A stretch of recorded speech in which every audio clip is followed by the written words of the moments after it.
Hi friends, welcome back to our channel.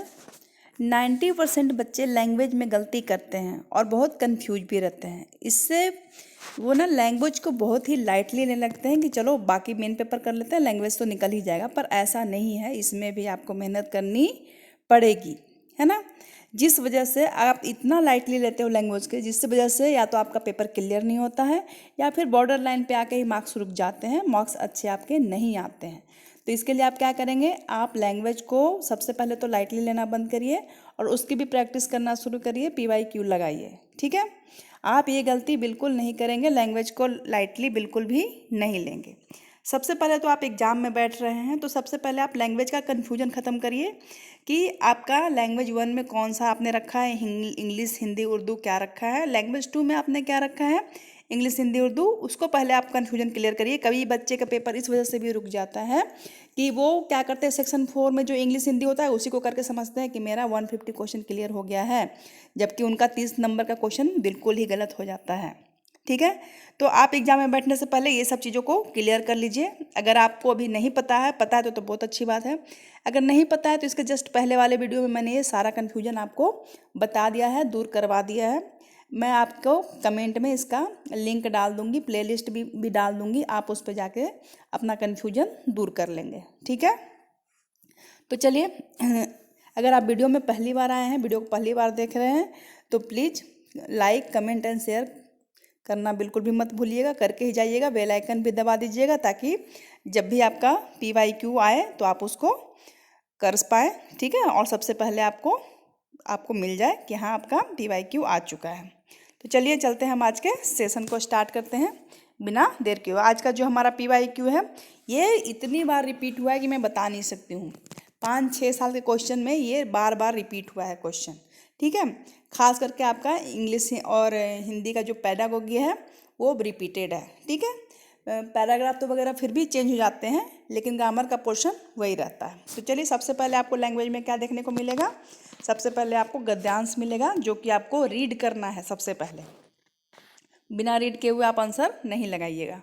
जैसे कि इसका पहला है, हमारे देश में एक ऐसा भी युग था जब नैतिक आध्यात्मिक विकास ही जीवन का वास्तविक लक्ष्य माना जाता था। अहिंसा की भावना सर्वोपरि थी। आज पूरा जीवन दर्शन ही बदल गया है। सर्वत्र पैसे की हाय है तथा धन का उपार्जन ही मुख्य ध्येय हो गया है। भले ही धन उपार्जन के तरीके गलत ही क्यों न हो, इन सब का असर मनुष्य के प्रतिदिन के जीवन पर पड़ रहा है। समाज का वातावरण दूषित हो गया है। इन सब के कारण मानसिक और शारीरिक तनाव, खिंचाव और व्याधियां पैदा हो रही है। आज आदमी धन के पीछे अंधाधुंध दौड़ रहा है। 5 रुपये मिलने पर 10, 10 मिलने पर 100 और 100 मिलने पर 1000 की लालसा लिए वह इस अंधी दौड़ में शामिल है। इस दौड़ का कोई अंत नहीं है। धन की इस दौड़ में सभी पारिवारिक और मानवीय संबंध पीछे छूट गए हैं। व्यक्ति सत्य असत्य, उचित अनुचित, न्याय अन्याय और अपने पराये के भेदभाव को भूल गया है। उसके पास अपनी पत्नी और संतान के लिए भी समय नहीं है। धन के लिए पुत्र का पिता के साथ, बेटी का माँ के साथ और पति का पत्नी के साथ झगड़ा हो रहा है। भाई भाई में खून का प्यासा है। धन की लालसा व्यक्ति के जघन्य से जघन्य कार्य के लिए उकसा रही है। इस लालसा का ही परिणाम है कि जगह जगह हत्या, लूट, अपहरण और चोरी डकैती की घटनाएं बढ़ रही हैं। इस रोगी मनोवृत्ति को बदलने के लिए हम हर स्तर का प्रयत्न करने होंगे। देखिए, ये पैराग्राफ देखने में लंबा लगता है, पर आप इसको 1 मिनट के कम टाइम में भी पढ़ सकते हैं समझ के साथ। चलिए, अब इससे हम क्वेश्चन करते हैं। प्राचीन काल में जीवन का वास्तविक लक्ष्य क्या माना गया था? तो इसका आंसर हमें अपने पैसे से ही निकाल के देना है, नैतिक और आध्यात्मिक विकास। जघन्य शब्द का अर्थ नहीं है, नहीं बताना है ना। निकृष्ट, त्याग देने योग्य, जांग से संबंधित या निंदित, ठीक है ना। तो इसका आंसर है निंदित। हमारे मानवीय संबंध पीछे छूटने का कारण है, क्या है? धन कमाने की अंधी और ऑप्शन 2। मानसिक तनाव की व्याधियों का कारण लेखक ने क्या माना है? क्या माना है? किसी भी प्रकार धन कमाने की इच्छा, है ना, यानी धन की अंधी दौड़, पैसे जोड़ते रहो चाहे कोई भी तरीका हो। क्वेश्चन नंबर 125, उस युग्म को पहचानिए जो शेष से भिन्न है। तो देखिए, सत्य असत्य, न्याय अन्याय, उचित अनुचित एक दूसरे के विपरीतार्थक शब्द हैं, है ना, उल्टे शब्द हैं, लेकिन चोरी डकैती सेम शब्द है। ऑप्शन फर्स्ट इसका सही आंसर होगा। किस दौड़ को अंतहीन माना गया है? तो किसी भी प्रकार धन जोड़ने की दौड़ को अंतहीन माना गया है, जिसके पास जितना होता है उससे ज़्यादा जोड़ने में लगा रहता है। चलिए क्वेश्चन नंबर 127 देखते हैं। धन उपार्जन में संधि करने पर शब्द, देखिए अब आपका ग्रामर पोर्शन से क्वेश्चन आ गया है। धन उपार्जन में आपको संधि करने पर कौन सा शब्द बनेगा? तो धन और उपार्जन को जब हम दोनों जोड़ेंगे तो बन जाएगा धनोपार्जन, ठीक है ना। धनोपार्जन नहीं लिखिएगा, गलती हो जाएगा। धनोपार्जन ऑप्शन थर्ड इसका सही है। Question number 128। आज पूरा जीवन दर्शन बदल गया है, उक्त कथन का आशय क्या है? माने अब राइटर क्या कहना चाह रहा है इस कथन के माध्यम से? तो क्या है कि आज जीवन के प्रति दृष्टिकोण में बदलाव आ गया है। ऑप्शन फर्स्ट है इसका सही। क्वेश्चन नंबर 1 मिनट, काफ़ी नीचे आ गए हैं हम। क्वेश्चन नंबर 125 पे थे हम। 125 कहाँ गया? 125 ये रहा, ठीक है, ये हमारा हो गया था, ये दूसरा पैसेज है। हाँ 128, आज पूरा जीवन दर्शन बदल गया है। इसके बाद हम जा रहे थे क्वेश्चन नंबर 129। यह अशिक्षित शिक्षित व्यक्ति से अच्छा है जो दयालु और सच्चरित्र हो, है ना। अशिक्षित व्यक्ति शिक्षित व्यक्ति से कब अच्छा हो जाएगा? जब उसका चरित्र अच्छा हो और वो काइंड हो, दयालु हो, ठीक है। ऑप्शन फोर्थ है इसका सही। अच्छी शिक्षा की विशेषता नहीं है। आप नहीं पे भी क्वेश्चन पर ध्यान दें, नहीं वाले क्वेश्चन ज़्यादा कंफ्यूज करते हैं आपको। तो क्या है? अनुत्तरदायी बनाना, है ना। अच्छी शिक्षा हमें उत्तरदायी बनाती है, तो अनुत्तरदायी क्या होगा? नहीं होगा, यानी ऑप्शन 2।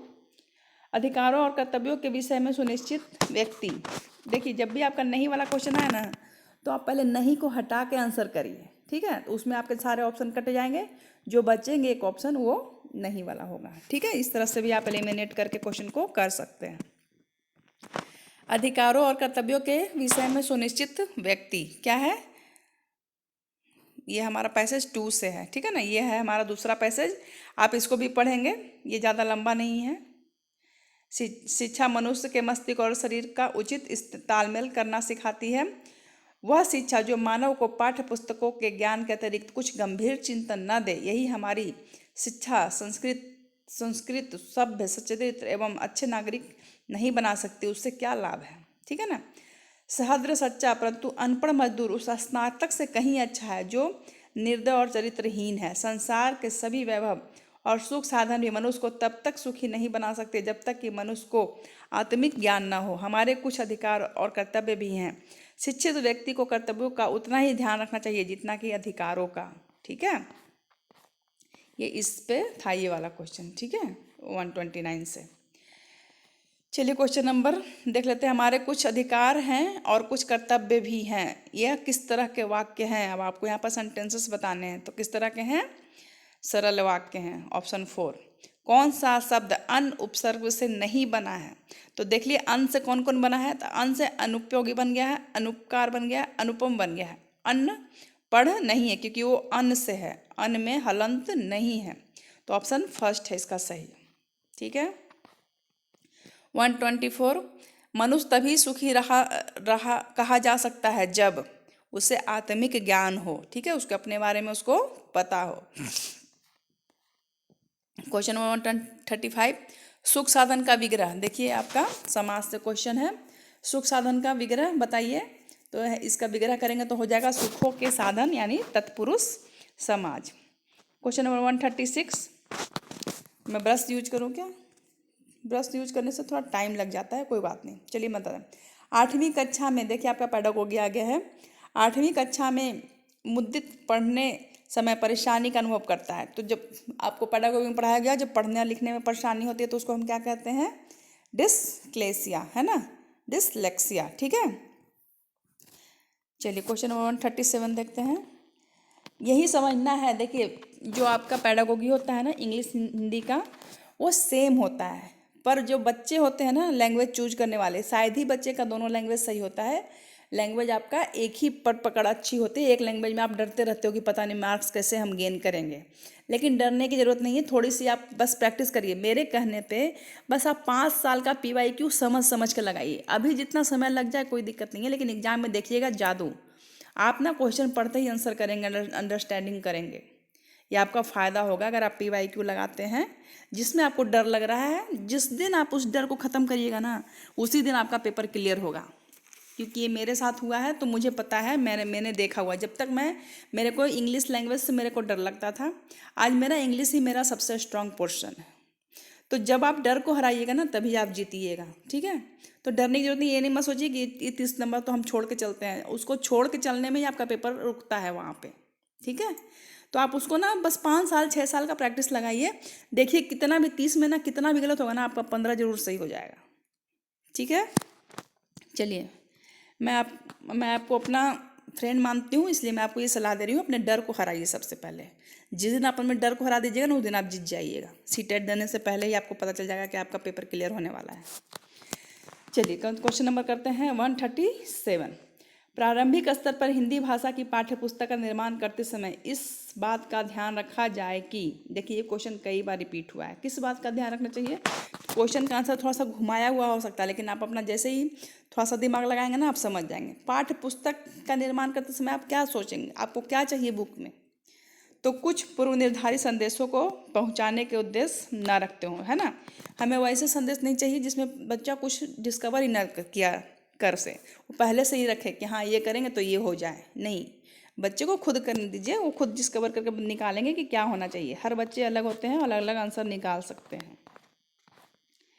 138। बच्चों के पठन के प्रति रुचि जागृत करने के लिए पाठ्य पुस्तकों के अतिरिक्त डैश सामग्री का विकास किया जा सकता है। पूरक सामग्री।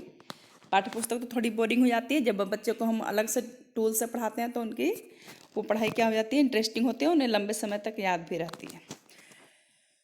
भाषा की नियमबद्ध प्रवृत्ति को पहचानना और उनका विश्लेषण करना उच्च प्राथमिक स्तर के भाषा शिक्षण का एक डैश है। क्या है, महत्वपूर्ण उद्देश्य है, ठीक है। ऑप्शन 4 है इसका सही। कक्षा 8 के बच्चों की पठन अवलोकन क्षमता का विकास करने में सहायक है। क्या सहायक है, तो नाटक का मंचन। उच्च प्राथमिक स्तर पर बच्चे में भाषा विकास की दृष्टि से सबसे कम महत्वपूर्ण है, तो क्या महत्वपूर्ण है, श्रुतलेख, ठीक है ना।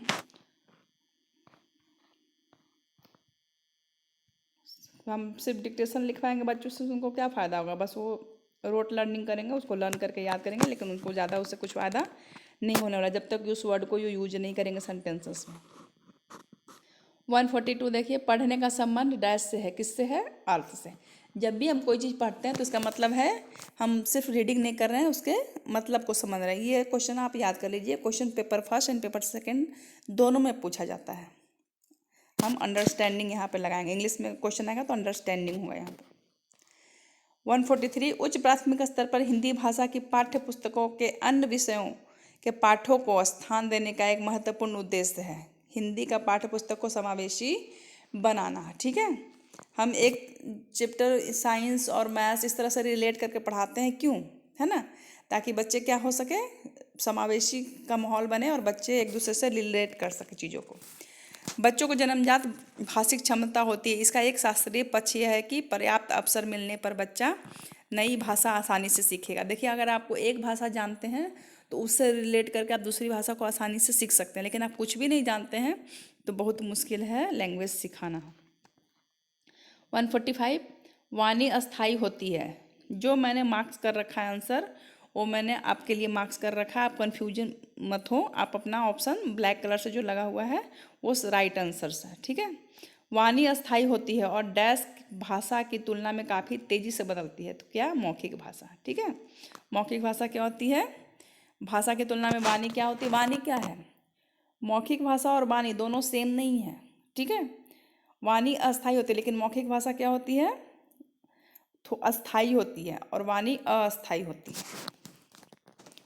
आप दोनों में डिफरेंस करना सीखेंगे। वाणी है कि हम कहीं भी कुछ भी अपने लैंग्वेज में बोल दिए, ठीक है, लेकिन मौखिक भाषा जब हम कहीं स्पीच देंगे तो हम वहाँ पर अपने भाषा, मतलब अपने घर की भाषा का यूज नहीं करते हैं। उच्च प्राथमिक स्तर पर भाषा सीखने का एक महत्वपूर्ण उद्देश्य है।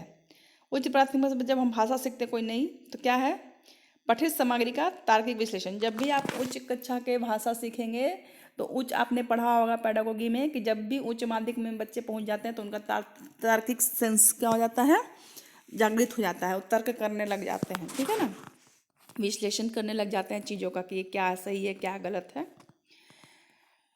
पाठ से तीनों प्रकार की संज्ञाओं के उदाहरण खोजकर लिखिए। अभ्यास प्रश्न डैश का उदाहरण है, किसका, संदर्भ में व्याकरण का उदाहरण है। अगर हम किसी को बोल रहे हैं कि पाठ से तीनों प्रकार की संज्ञाओं का उदाहरण खोज कर लिखिए, तो ये किस तरह का क्वेश्चन है, तो व्याकरण से है, संज्ञा है ना, व्याकरण का संदर्भ है ये। 148, देखिए क्वेश्चन को समझिएगा तो आंसर फट से निकलेगा, ठीक है ना।